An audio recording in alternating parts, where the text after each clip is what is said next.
तर हे आहे व्हेज पिझ्झा पॉकेट. तर आता हे आपल्याला तळून घ्यायचं आहे. तर आता बघूया, फर्स्ट टाइमच घेतलंय, मला पण नव्हतं माहित, पण त्याने घेतलेलं आहे. तर आपण हे आता तळून घेऊया आणि बघूया कसं लागतं खाण्यासाठी. तर आता मी ह्याच्यावरचं प्लॅस्टिक काढलेलं आहे. तर आता आपण बघूया नेमकं काय आहे ते. हे बघा, आता मी पूर्ण खोलून घेते.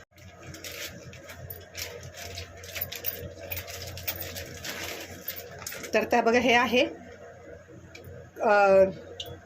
आपण हे तळून घेऊया. काय ह्याचं नाव आहे?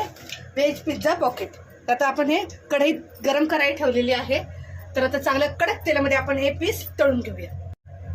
आता आपण कडक तेलामध्ये हे पीस तळून घेऊया. 9 पीस आलेले आहेत, 9. बघूया ट्राय करून. ट्राय करायला काय हरकत आहे आपल्याला.